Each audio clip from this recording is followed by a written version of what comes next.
Shalom, selamat Paskah saudara yang dikasihi Tuhan Yesus Kristus. Bersama-sama kita akan membaca dan merenungkan firman Tuhan. Namun sebelumnya mari kita bersatu di dalam doa. Bapa di dalam surga, kami bersyukur untuk kesempatan ini. Kami boleh merayakan kebangkitan-Mu, ya Tuhan kami Yesus Kristus. Kami akan membuka firman-Mu, ya Tuhan, kami mohon, bukalah juga hati kami. Jadikanlah hati kami seperti tanah yang baik, supaya ketika benih firman Tuhan ditaburkan, boleh sungguh-sungguh berakar, bertumbuh, dan juga berbuah nyata di dalam kehidupan kami. Berkati baik hamba-Mu yang menyampaikan, dan setiap kami yang mendengar. Tuhan, tolonglah kami semua, agar kami bukan hanya menjadi pendengar firman yang setia, tapi mampukan kami dengan kuasa dari Roh-Mu yang kudus. Kami dimampukan menjadi pelaku-pelaku firman-Mu di dalam kehidupan kami. Bersabdalah ya Tuhan, kami umat-Mu sedia mendengarnya.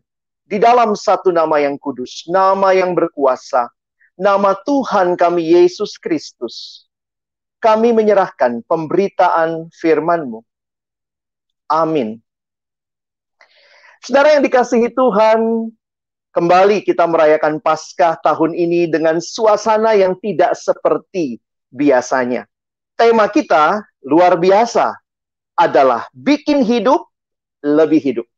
Nah, saya rindu sore hari ini, sebelum kita membahas lebih dalam tentang firman Tuhan, bagaimana hidup yang lebih hidup di tengah-tengah kalangan adik-adik siswa, teman-teman mahasiswa, dan bahkan teman-teman alumni. Saya sudah mengundang 3 teman untuk sharing tentang bagaimana mereka melihat para siswa, para mahasiswa, ataupun para alumni, melihat hidup yang jadi semakin hidup. Halo, selamat malam. David bisa mendengar saya? Bisa, Bang. Oke. Selamat sore, Bang Alex. Fit, apa sih di tengah-tengah kalangan siswa kalau bicara hidup yang lebih hidup itu hidup yang seperti apa, Fit? Bagi beberapa orang siswa sih, Bang, hidup yang terasa lebih hidup itu kalau nilai ujian selalu dapat nilai yang bagus, atau aku juga ngelihat beberapa orang teman-teman siswaku yang kalau dia ngerasa lebih hidup, kalau misalnya punya kesibukan tertentu, dan juga bisa menyalurkan minat dan bakat dia melalui organisasi atau komunitas yang dia miliki. Rasanya kurang afdol aja gitu kalau misalnya nggak aktif organisasi. Atau ada beberapa orang siswa yang ngerasa lebih hidup kalau dia punya banyak teman, punya banyak sahabat yang selalu bisa bikin happy, diajak hangout dan nongkrong bareng, Bang. Tapi kalau buat aku sendiri, hidup yang kerasa lebih hidup itu ketika aku mengenal dan juga mengalami perjumpaan dengan Kristus, serta menghidupinya dalam hidupku sehari-hari. Gitu sih Bang Alex, kalau dari dunia para siswa. Thank you, David. Wah, luar biasa ya. Kita mau dengar juga nih dari teman-teman mahasiswa. Sudah ada, ini Ega atau Alfa? Alfa ya. Alfa, Halo, Bang, Alfa. Halo, Bang. Alfa, ini di mana nih? Lagi di kampung? Lagi di kampung. Oke. Manado. Oh, di Manado. Wah, dari sana juga bisa sharing ya. Silakan, Alfa. Bagaimana di tengah-tengah mahasiswa? Bikin hidup lebih hidup tuh kayak apa sih? Nah, kalau aku melihat dari dunia mahasiswa mungkin beda-beda tipis dengan siswa karena masih sama-sama pelajar gitu, Bang ya. Yang pertama, mungkin kalau di dunia mahasiswa kuliah belajar di kampus yang diinginkan itu adalah suatu hal yang menggembirakan gitu. Terus setelah itu aku melihatnya ya standar lah, kayak nilai ujian bagus, apalagi di ujian yang susah gitu, Bang. Kayak aku dapat nilai yang bagus, kayak merasa lebih berharga gitu. Apalagi kalau misalkan sering ikutan lomba atau organisasi seperti itulah. Atau mungkin ada beberapa teman-teman yang kulihat dia merasa benar-benar lebih hidup, apalagi dengan jiwa mahasiswa yang bebas ya, masih muda, jiwa yang bebas, melihat bahwa kalau dapat dosen yang pengertian, sedikit tugas, itu akan menjadi lebih baik gitu. Itu akan menjadikan dia lebih senang. Dan juga kalau di dunia mahasiswa, apalagi selain yang tadi, ditambah dengan adanya orang yang support, dalam hal ini mungkin pacar. Nah, mungkin sebagian itu sih yang kalau aku melihat yang ada di dunia mahasiswa, apa yang membuat hidup mereka lebih hidup. Tapi kalau aku secara pribadi, selain yang udah sharingin oleh teman dari pelayan siswa tadi, mungkin lebih juga ke hidup yang mungkin akan ada banyak tekanan, tapi di tengah-tengah tekanan itu aku nggak merasa tertekan gitu. Mungkin itu kalau aku bisa sharingkan Bang dari dunia mahasiswa. Terima kasih Alfa. Apa Sama-sama Alfa udah Bang. punya pacar? Udah punya pacar belum? Jadi belum lebih hidup nih ya. Thank you Neva ya. Kita mau Iya dengar Bang. juga dari ini kakak-kakak alumni yang nampaknya hidupnya memang sudah hidup banget begitu ya. Sudah punya duit, sudah punya banyak hal. Selamat sore Kak Uget. Kak Uget bisa Iya, dengar saya? bisa Kak. Selamat sore Bang Ya, Alex.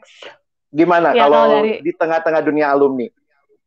alumni cukup berbeda ya. Apalagi kalau untuk alumni yang sudah misalnya 5 tahun ke atas gitu, sudah cukup banyak proses hidupnya. Jadi memang ada alumni-alumni yang merasa hidupnya itu akan lebih hidup kalau dia bisa memenuhi dirinya, kebahagiaan dirinya. Seperti misalnya pergi shopping, berbelanja. Kemudian kuliner, ada juga saya punya teman yang merasa hidupnya lebih hidup ketika dia tuh masih single, tapi dia sangat berhemat agar bisa membantu finansial orang tua gitu. Jadi merasa hidupnya lebih hidup ketika bisa bantu orang tua. Ada juga seorang alumni yang saya kenal bisa merasa lebih hidup ketika dia bisa menyelesaikan gelar PhD-nya seperti itu. Dan ada juga teman saya yang lain, dia juga guru, dia meninggalkan Jakarta dan dia mengajar di daerah di Papua. Itu membuat dia merasa hidup itu menjadi lebih hidup. Nah, pada akhirnya bagi saya memang menjadi alumni itu adalah sebuah perjalanan hidup yang panjang, yang kemudian setiap alumni pasti punya alasan masing-masing untuk akhirnya bisa membuat hidup mereka menjadi lebih hidup. Nah, kira-kira gitu Bang Alex. Thank you Kak Uget. Wow, terima kasih banyak buat apa yang teman-teman sharingkan. Dan mari sama-sama hari ini kita melihat ketika bicara bikin hidup lebih hidup, kita mau bicara apa sih arti hidup. Tadi kita sudah dengar ada yang mengatakan hidup yang sukses itu adalah hidup yang mungkin mengejar cita-cita, karir, atau bahkan punya uang yang banyak. Atau ada yang melihatnya sederhana, menikah, berkeluarga, ya udah, itulah hidup yang aku nikmati. Ada juga yang mungkin melihat bahwa saya masih punya cita-cita ke depan, for bright future ahead. Nah, teman-teman yang dikasihi Tuhan, bagaimana bikin hidup lebih hidup? Saya ingin memulai dengan mengajak kita memikirkan bahwa sebenarnya bahwa setiap kita sedang menghidupi sebuah cerita. Sadar atau tidak, we are living a story. Saya mengutip kalimat dari Timothy Keller yang mengatakan bahwa orang tidak bisa membuat apapun menjadi sesuatu yang masuk akal atau memiliki arti dalam hidupnya tanpa menerapkannya atau menempatkannya di dalam semacam alur cerita. Kalau cerita kita adalah tentang uang, maka kita melihat semua hal dalam hidup ya tentang uang. Kalau yang menjadi cerita kita adalah berkeluarga, maka kita akan melihat semua itu di dalam konteks berkeluarga.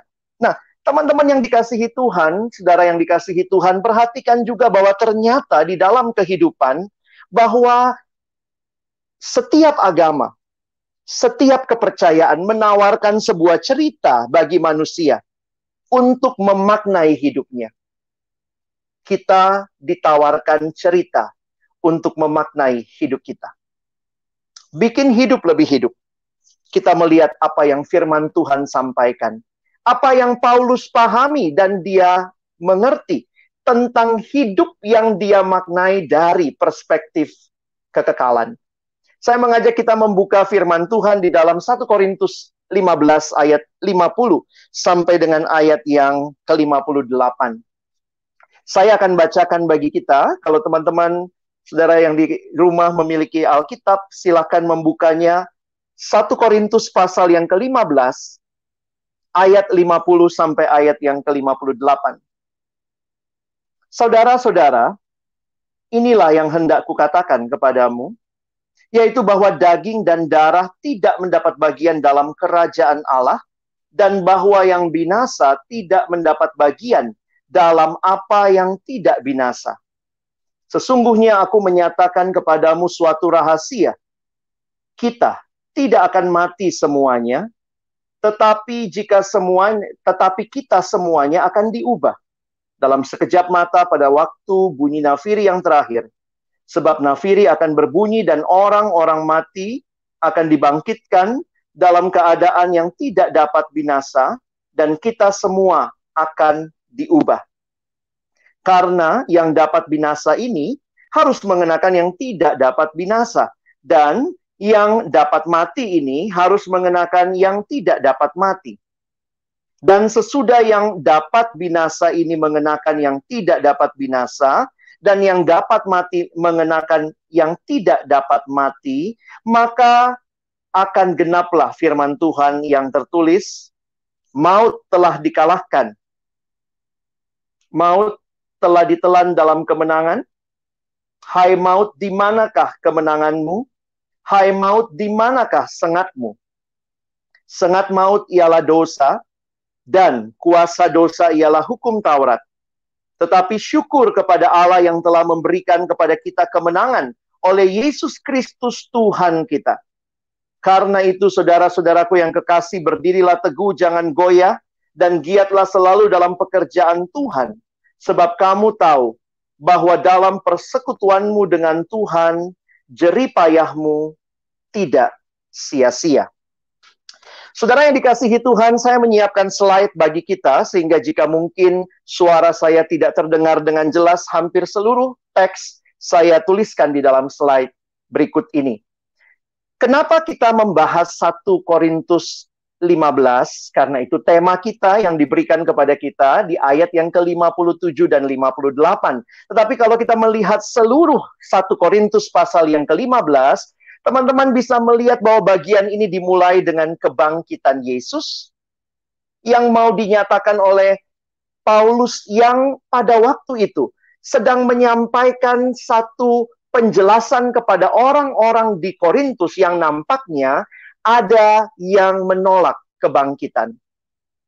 Dan diteruskan bagian ini dengan penampakan Yesus setelah kebangkitannya. Dan kita melihat Yesus menampakkan diri kepada murid-muridnya, kepada lebih dari 500 saudara sekaligus. Dan kemudian dilanjutkan. Ini bagian yang teman-teman, saudara yang dikasihi Tuhan bisa pelajari lebih jauh. 1 Korintus 15 itu begitu indah karena memberikan kepada kita keyakinan akan kebangkitan kita juga. Kalau tadi kebangkitan Kristus, tapi ini kebangkitan kita. Dan juga bagaimana natur dari tubuh kebangkitan kita. Dan akhirnya bagian ini ditutup dengan suatu seruan kemenangan karena maut telah ditelan dalam kemenangan. Dan teman-teman yang dikasihi Tuhan, inilah yang menjadi bagian yang kita akan bahas bersama di dalam 1 Korintus pasal yang ke-15 ayat 50 sampai 58. Di dalam bagian ini saya ingin mengajak kita bersama-sama melihat argumentasi yang Paulus sampaikan dengan sangat logis menuju kepada ayat kunci yang menjadi tema Paskah kita hari ini. Saya membaginya dalam 4 bagian dan kita akan melihat satu demi satu. Saya akan memberikan penjelasan di dalam setiap bagiannya. Apa yang disampaikan Paulus sehingga akhirnya dia berkata bahwa di dalam Tuhan jerih payah kita tidak sia-sia. Mari kita lihat bagaimana Paulus menjelaskan bagian ini. Teman-teman, yang bagian pertama adalah kita perhatikan Paulus memberikan declaration atau pernyataan, sebuah pernyataan yang dia sampaikan. Kalau kita memperhatikan di dalam ayat 1 Korintus 15 ayat 50, Paulus menegaskan bahwa daging dan darah tidak mendapat bagian dalam kerajaan Allah. Dan perhatikan juga ada kalimat yang saya bold di situ, yang binasa. Nah, mari kita coba lihat sebentar apa yang Paulus maksudkan ketika dia mengatakan daging dan darah. Jika kita membandingkan dengan ayat-ayat dalam bagian lain firman Tuhan, setiap kali bicara daging dan darah, itu sebenarnya bicara flesh and blood yang berarti adalah human beings. Jadi ini bicara tentang kondisi hidup manusia yang kita kaitkan bahwa our human condition in all its weakness, frailty, and vulnerability. Dan teman-teman, ini tidak akan mendapat bagian dalam kerajaan Allah. Maksudnya apa? Bahwa tubuh kita harus menanti penggenapan di mana Tuhan akan membawa kita dalam sebuah perubahan. Dalam tubuh kebangkitan sama dengan tubuhnya. Jadi Paulus menjelaskan kepada jemaat di Korintus bahwa dengan tubuhmu sekarang, kamu tidak bisa menikmati kerajaan Allah yang Tuhan sampaikan. Dalam bagian berikutnya dikatakan yang binasa tidak dapat mengenakan bagian dalam apa yang tidak binasa. Tubuh kita bisa binasa, tubuh kebangkitan adalah tubuh kemuliaan, sehingga kita menanti, we need to be changed untuk masuk ke dalam kerajaan Allah.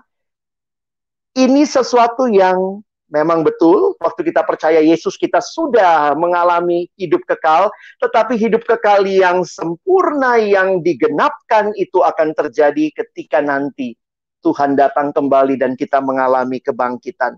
Sehingga Paulus mau bicara begini sebenarnya kepada jemaat di Korintus. Kamu menolak kebangkitan, maka kalau kamu menolak kebangkitan, tidak ada kebangkitan, maka tubuhmu sekarang tidak punya bagian di dalam kerajaan Allah yang Dia janjikan kemudian. Selanjutnya kita melihat apalagi argumentasi yang Paulus bangun di dalam 1 Korintus 15, ini bagian yang kedua adalah revelation atau penyataan. Lihat bedanya ya. Tadi pernyataan, declaration. Sekarang penyataan. Kalimatnya menarik karena Paulus mengatakan di dalam 1 Korintus 15 ayat 51 dan 52. Kalimatnya, sesungguhnya aku menyatakan kepadamu suatu rahasia. Ada sesuatu yang Tuhan tidak nyatakan kepada semua orang, tetapi sebagai rasulnya Paulus diberikan penyataan itu. This is revelation. Apa rahasia yang dia sampaikan? Kita tidak akan mati semuanya, tetapi kita semuanya akan diubah dalam sekejap mata. Pada waktu bunyi nafiri yang terakhir, sebab nafiri akan berbunyi, dan orang-orang mati akan dibangkitkan dalam keadaan yang tidak dapat binasa, dan kita semua akan diubah.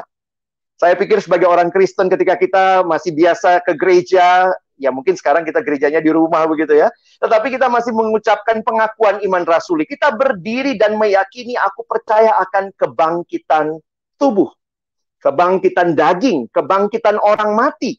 Ini sebuah rahasia yang dinyatakan bahwa inilah, saya coba simpulkan dengan kalimat berikut, this is the radical transformation. Harus terjadi, the great change. Tuhan akan mengubahkan kita dengan tubuh kebangkitan. And that will take place on the day of resurrection. Itu akan terjadi pada hari kebangkitan itu, pada waktu Tuhan datang kedua kalinya, akan terjadi pembaharuan itu. Dan teman-teman bisa memperhatikan, this is for the living and the death. Jadi ini untuk semuanya. Sekali lagi lihat cara Paulus memberikan pemahaman kepada jemaat di Korintus. Kamu menolak kebangkitan.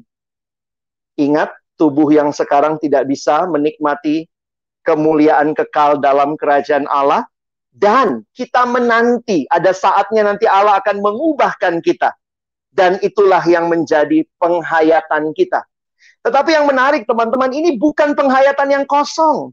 Karena yang menjanjikannya, Yesus Kristus itu telah terlebih dahulu bangkit. Jadi sekali lagi, ini bukan pengharapan yang kosong. Saudara dan saya berdiri setiap hari Minggu berkata, aku percaya akan kebangkitan tubuh. But that is not an empty hope. Karena itu terjadi di dalam dan melalui karya Yesus yang bukan hanya mati, tapi dia bangkit membawa kemenangan. Teman-teman yang dikasihi Tuhan, inilah pengharapan yang luar biasa sehingga kita melihat tidak heran bagian yang ketiga sekarang. Di dalam bagian yang ketiga, pertama declaration, yang kedua kita melihat revelation, dan yang ketiga kita melihat celebration. Ada sebuah perayaan. Biar mudah diingat kalau bahasa Indonesia, tadi pernyataan, lalu kemudian penyataan, dan sekarang perayaan. Apa yang dirayakan ketika saudara melihat cara Paulus menjelaskan, maka lihatlah di dalam ayat 54. Dan sesudah yang dapat binasa ini, mengenakan yang tidak dapat binasa, berarti nanti ketika tubuh yang binasa kemudian diubahkan menanti tubuh yang tidak dapat binasa, dan ini mengenakan yang tidak dapat mati, atau yang mati, tubuh yang bisa mati, mengenakan yang tidak dapat mati. Perhatikan Paulus kemudian menyerukan sebuah sahutan, sorakan kemenangan.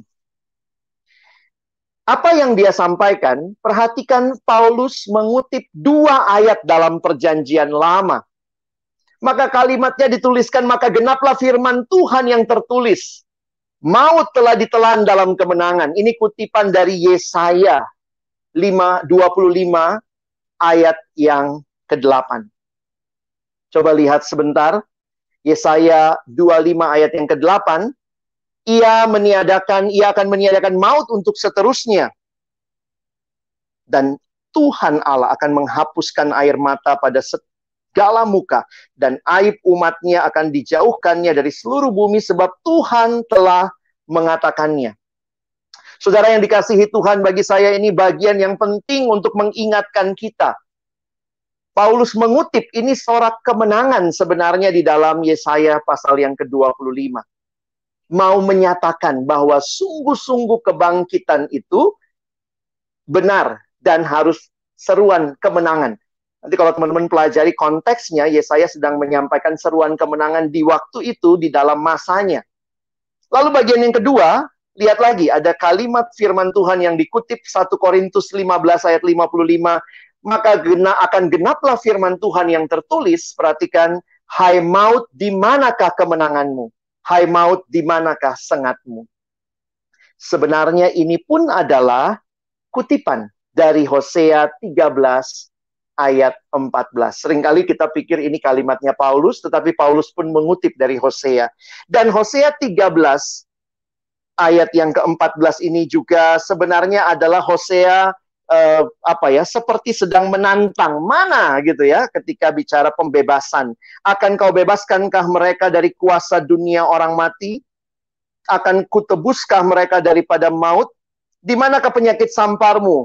Hai maut, di manakah tenaga pembinasamu? Hai dunia orang mati, mataku tertutup bagi belas kasihan. Di dalam bagian ini, kalau teman-teman perhatikan, seolah-olah sedang menantang maut itu. Itulah juga yang menjadi satu pemahaman kalau kita mempeakan Hosea 13 ayat 14. Jadi sebenarnya apa yang sedang disampaikan Paulus? Seruan kemenangan yang bukan hanya terjadi pada waktu itu, tapi menggenapi apa yang sudah Tuhan janjikan. Dan dia mengutip 2 ayat ini menunjukkan sebuah situasi hati yang celebrate. If you experience the risen Savior, then you will celebrate. Karena apa yang Tuhan nyatakan itu sungguh-sungguh benar dan pasti. Lalu dia melanjutkan, kalau teman-teman perhatikan, ini mulai ayat-ayat yang kita kenal ya. Bagian atas tadi kayaknya kita kurang terlalu kenal ayatnya.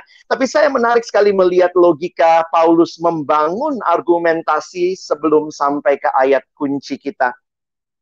Di sini dikatakan, hai maut, di manakah kemenanganmu? Saya menuliskan di situ, ini gambaran pemimpin militer yang sudah dikalahkan. Jadi bukan hanya sukacita kemenangan, tetapi juga akhirnya seolah-olah menantang, hai maut, di mana kemenanganmu? Pemimpin militer yang sudah kalah tidak bisa apa-apa lagi. Dan saudara lihat, hai maut, di manakah sengatmu?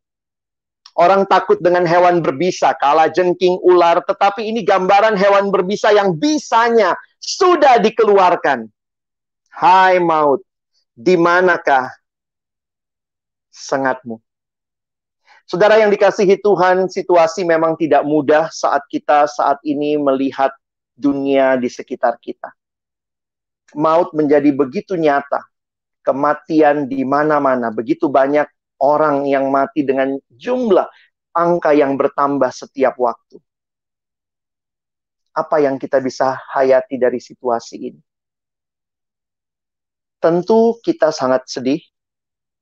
Tetapi di sisi yang lain, pengharapan Kristiani memberikan kita satu kepastian bahwa maut bukanlah akhir segalanya. Saudara, kita tidak mau orang yang kita kasihi meninggal, kita takut, kita begitu rupa, mungkin mau mereka terus berada bersama kita, tapi kita tidak kuasa ketika maut terjadi. Tetapi akhirnya kemenangan Kristus memastikan maut bukan akhir hidup orang percaya. Kematian bukan akhir hidup orang percaya.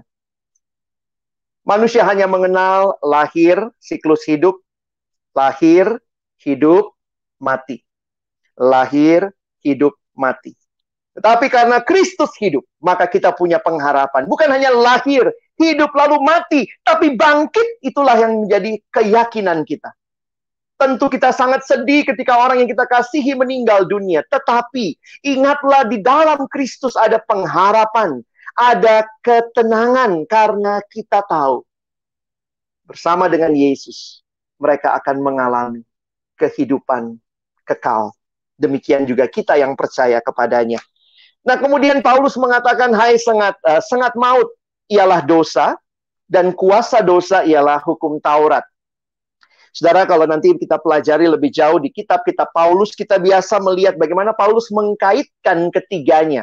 Dan bagian ini seolah-olah mengingatkan kita bahwa kalau akhirnya maut itu terjadinya kenapa? Kan upah dosa adalah maut. Tapi dosa sendiri kemudian itu dinyatakan karena ada hukum Taurat. Hukum Taurat menyatakan adanya dosa, ada pelanggaran hukum Allah. Dan karena dosa adalah upahnya maut. Dan ini yang Paulus katakan sudah diselesaikan. Sengat maut ialah dosa, dan kuasa dosa ialah hukum Taurat. Kristus sudah menang. Ini kalimat yang saya kutip dari John Stott. Dia mengatakan, what give death its sting is sin, because death is the penalty of sin. But what gives sin its power is the law, because the law reveals and condemns our sins. Tapi saudara, fakta ini yang kita alami. Yesus sudah menyelesaikan semuanya ini bagi kita. Karena itu di ayat yang ke-57, celebration masih terjadi. Paulus berkata, syukur kepada Allah. Kata tetapi membalikkan realita yang begitu menyedihkan. Tetapi syukur kepada Allah yang telah memberikan kepada kita kemenangan. Memberikan kepada kita kemenangan. Oleh Yesus Kristus, Tuhan kita. Saudara, Paulus mau menyatakan sekali lagi kepada orang Korintus dan bagi kita semua. Kamu bilang Tuhan tidak bangkit, then nothing. Tetapi karena dia bangkit, maka kita punya pengharapan, kita punya kepastian hidup kekal itu nyata. Dan apa yang terjadi? Kita menantikan Allah yang akan menggenapkan janjinya pada waktunya. Dan inilah yang membawa kita ke tema kita hari ini. Bagian yang keempat. Pertama, declaration. Yang kedua, revelation. Yang ketiga, kita melihat tadi, celebration. Dan yang keempat, exhortation. Peneguhan. Penegasan. Sebenarnya bisa dipakai istilah nasihat ya. Apa yang menjadi bagian yang penting? Saudara lihat di dalam 1 Korintus 15 ayat 58. Karena itu. Perhatikan dua kata pertama ini. Karena itu. Karena itu saudara-saudaraku yang kekasih, lalu muncul dua hal. Berdirilah teguh dan giatlah selalu. Saya ingin menjelaskan sedikit bagian ini bagi kita. Teman-teman, kita mulai dengan berdiri teguh. Stand firm, to stand firm. Why? Because of the glorious truth of resurrection. Kalau saudara dan saya bisa berkata ini pasti, cerita Injil ini benar. Kisah ini sungguh-sungguh benar. You and I, we have a confidence heart. Karena Kristus sudah bangkit. Kebangkitan membuat kita bisa berdiri teguh.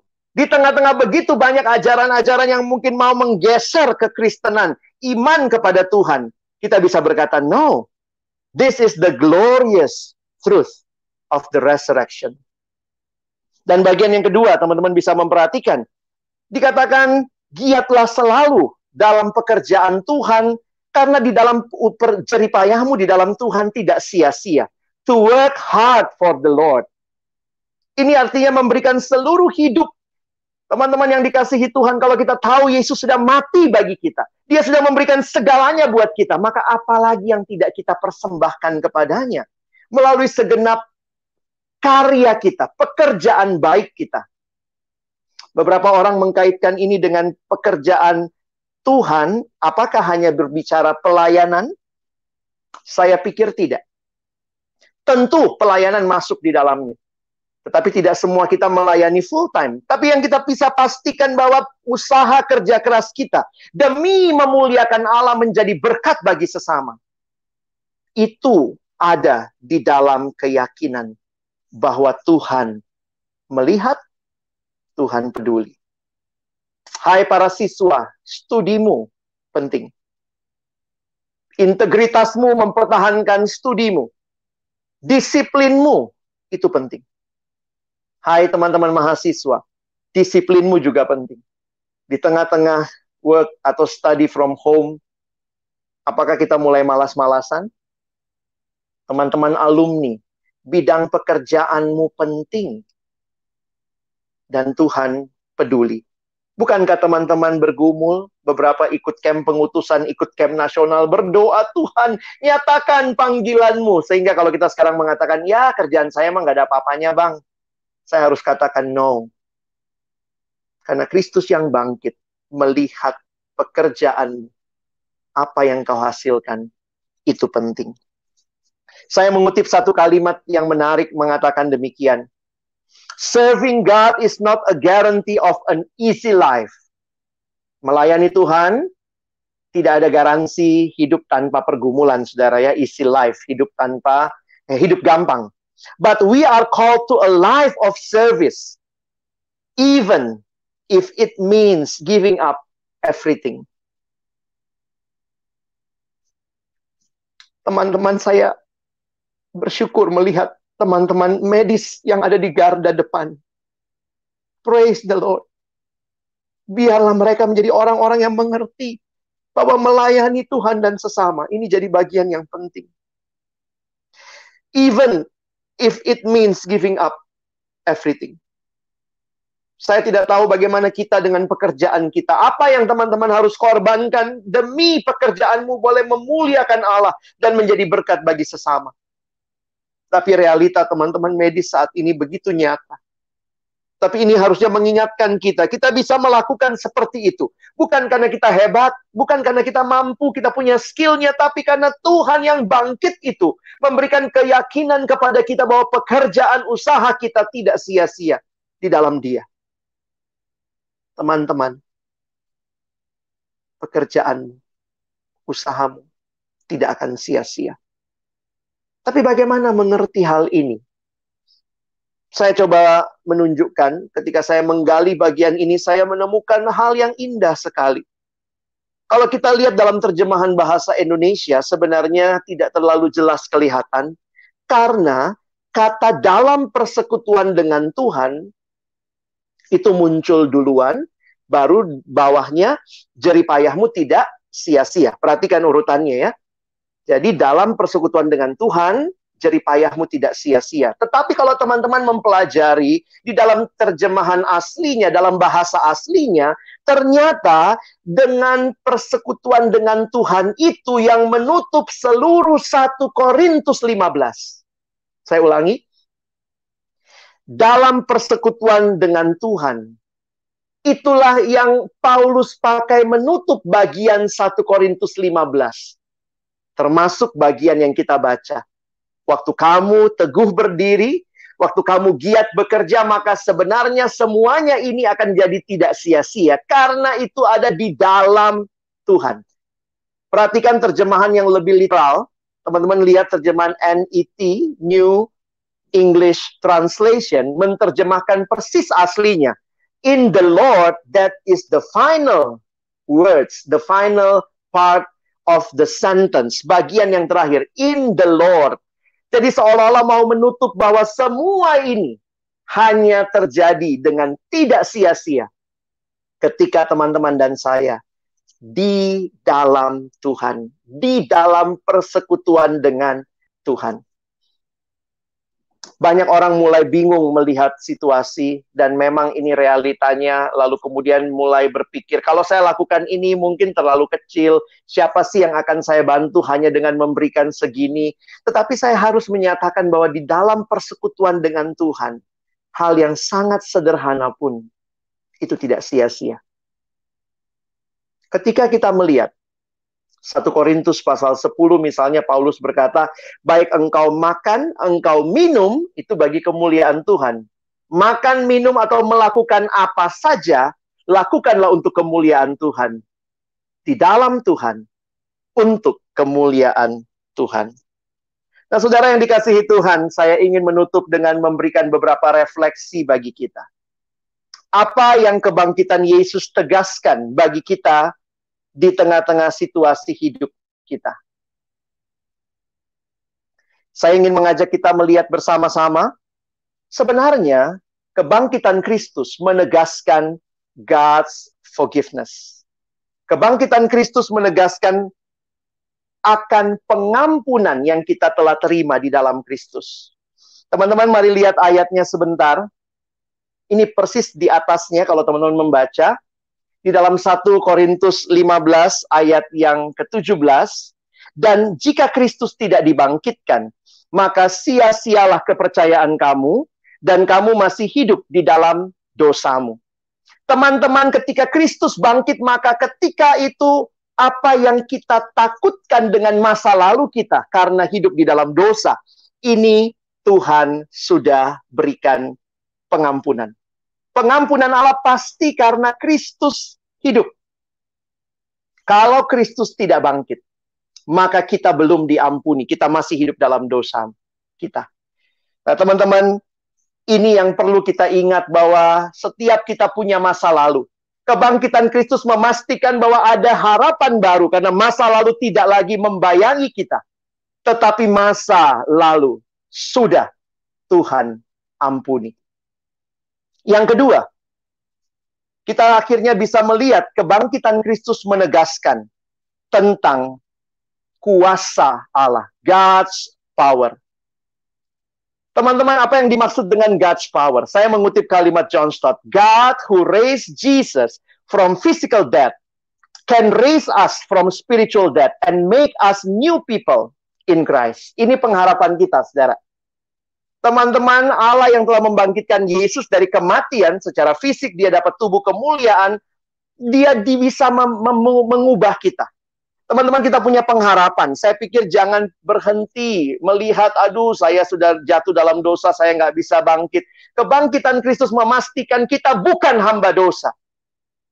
Dan kita punya pengharapan hidup yang baru, alami kuasa Allah. Saya kutip kembali Efesus pasal 1. Efesus pasal 1 ayat 19 dan 20. Dan betapa hebat kuasanya yang bagi kita yang percaya, ya, sesuai dengan kekuatan kuasanya yang dikerjakan di dalam Kristus dengan membangkitkan kita dari antara orang mati. Saudara yang dikasihi Tuhan, ini bagi saya penting untuk kita ingat bahwa ada pengharapan di dalam Kristus. Saya tidak tahu nih sudah berapa lama teman-teman di rumah. Saya hampir udah sebulan gitu ya. Sekarang virusnya mungkin bukan virus corona lagi ya. Coba lihat di layar, apa saja virus yang sedang menggerogoti kita saat ini. Apakah kemalasan, laziness, atau kemarahan, atau mulai cheating, curang, lying, bilangnya kerja padahal lagi main game, nonton drakor, envious, atau banyak yang mulai jatuh dengan pornografi dan juga mungkin ketamakan, menimbun barang.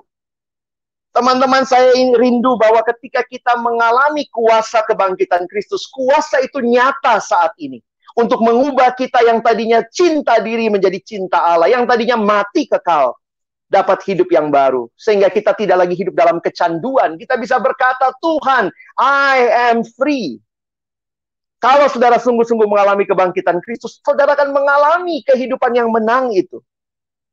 Dan yang terakhir, kebangkitan Kristus juga memberikan keyakinan akan God's ultimate triumph, akan kemenangan Allah yang sempurna nanti. Dan ini yang kita lihat, ada pengharapan. Saudara yang dikasihi Tuhan, kita tidak tahu semua situasi yang terjadi, bahkan kita tidak sanggup menjelaskannya sekarang. Tapi kita punya pengharapan karena di dalam Kristus ada kepastian. Ada pengharapan yang kekal. Saya mengutip 1 Petrus pasal 1 ayat yang ketiga. Terpujilah Allah dan Bapa Tuhan kita Yesus Kristus yang karena rahmat-Nya yang besar telah melahirkan kita kembali oleh kebangkitan Yesus Kristus dari antara orang mati kepada, perhatikan, suatu hidup yang penuh pengharapan. Saudara, saya akhirnya melihat bahwa kalau kebangkitan Kristus sungguh-sungguh kita alami, kita bisa lihat hidup kita dari perspektif kebangkitan Kristus. Maka lihat diagram ini ya. Saya memberikan diagram ini, kebangkitan Yesus menjamin hidup orang percaya. Apa yang dijamin? Kalau kita menarik garis lurus, kita lihat tentang past. Apa yang dijamin? Masa lalu kita diampuni. Forgiveness. Masa kini, kebangkitan Kristus memastikan, the present, we have the power of God to overcome sin. Kita punya kuasa yang dari Tuhan untuk mengalahkan dosa. Dan bukan hanya itu. We have the future, hope di dalam Tuhan. Sehingga saya harus mengatakan kalau saudara dan saya mengalami kebangkitan Kristus, maka hidup secara utuh kita akan sangat-sangat berbeda. Sekali lagi, Indonesia, tanah air kita, termasuk yang terdampak dengan virus corona. Where is hope? Di mana pengharapan itu? Easter is about hope and love. Paskah adalah tentang pengharapan dan kasih. Pengharapan bahwa kita bisa melihat bahwa apa yang mungkin sekarang kita lihat tidak terjadi, tetapi di dalam anugerah Tuhan, Tuhan berjanji akan membangkitkan kita. Dan kita punya love untuk kita bagikan dalam tingkah laku tindakan kita bagi sesama kita. Sehingga saudara yang dikasihi Tuhan, kita bisa bernyanyi bersama. Because He lives, we can face tomorrow. Jadi saudara yang dikasihi Tuhan, sahabat-sahabat perkantas dimanapun saudara mendengarkan dan menonton live kita hari ini. Saya menutup dengan beberapa perenungan bagi kita. Bagaimana bikin hidup lebih hidup? Di awal saya katakan setiap kita sedang menghidupi sebuah cerita. Apa cerita hidup yang memberikan warna kepada hidup saudara? Tapi hari ini, dari Paulus kita belajar. Paulus melihat hidupnya dari satu perspektif cerita Injil.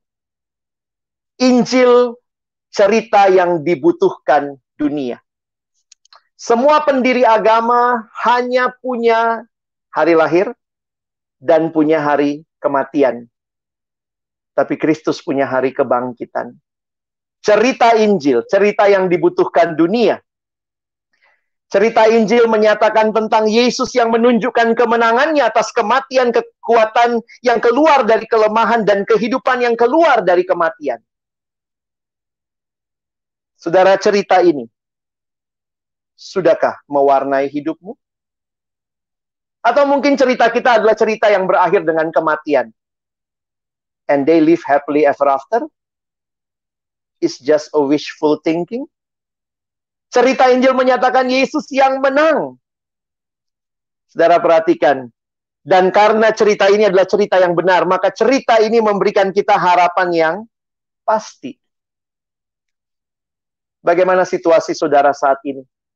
Tapi izinkan saya bertanya. Maukah saudara agar cerita ini juga bisa jadi cerita hidupmu? Maukah saudara hidupnya bisa menjadi hidupmu? Because He is risen. Dan kita yang percaya kepadanya juga akan dibangkitkan. Maukah saudara alami hidup yang sungguh-sungguh hidup? Karena yang menjanjikannya memastikan dia sungguh-sungguh hidup. Bagi saudara yang hari ini Tuhan gerakkan, melihat kepada Yesus yang bangkit, yang kita rayakan. Maukah saudara buka hatimu, mengalami hidup yang hidup itu, menjadikan cerita Kristus yang akan memberikan kepada kita kehidupan yang kekal itu. Cerita saudara. Maukah engkau buka hati terima Yesus sebagai satu-satunya Tuhan dan Juru Selamat di dalam hidupmu? Dan jika engkau sudah pernah buka hati terima Yesus, tantangan yang saya berikan saat kita merayakan Paskah, bikin hidup lebih hidup. Maukah saudara menjalani hidup yang lebih hidup dengan meyakini yang memimpin kita, yang menyertai kita adalah Yesus yang bangkit dan hidup. Dia menjamin masa lalu dia ampuni, masa kini dia berikan kuasa, dan masa depan ada pengharapan yang kekal. Karena itu dari kacamata seperti inilah, dari cerita yang hidup inilah, maknai hidup saudara, supaya saudara mengalami hidup yang benar-benar hidup. Selamat Paskah saudara. Tuhan Yesus memberkati kita. Mari kita berdoa. Bapa di dalam surga, kami bersyukur untuk firman-Mu yang memberikan keteguhan bagi kami di tengah-tengah dunia yang penuh dengan ketidakpastian dan begitu banyak ketakutan, kengerian, kematian. Tapi ada berita kehidupan. Dan yang hidup itu adalah Tuhan kami Yesus Kristus yang memanggil kami di dalam jalan kehidupan. Kami sungguh berdoa di tengah-tengah situasi seperti ini, bagi saudara-saudara yang mengalami kedukaan, Tuhan hiburkan. Yang mengalami sakit penyakit, mungkin terkena COVID, Tuhan, dan hari ini mereka harus terbaring lemah. Atau mereka yang sudah selesai mengalami masa karantina, Tuhan hiburkan, pulihkan, sembuhkan Tuhan. Dan kami masih punya tugas di tengah-tengah bangsa yang mengalami krisis multidimensi saat ini di berbagai bidang. Tuhan, kami berdoa, nyatakan kuasa-Mu di dalam dan melalui kami umat-Mu yang sungguh-sungguh mau hidup bagi kebenaran Allah dan memberikan hidup kami bagi sesama, menjadi orang-orang yang melayani sesama. Karena Kristus yang sudah bangkit itu, kami punya pengharapan, kami punya kepastian. Dan tolong kami juga membagikan itu di tengah-tengah dunia saat ini. Kami sungguh bersyukur untuk firman-Mu. Tolong kami Tuhan, bukan cuma jadi pendengar firman. Jadikan kami pelaku-pelaku firman-Mu. Dalam nama Tuhan Yesus yang bangkit dan menang. Kami sudah berdoa. Kami bersyukur. Amin.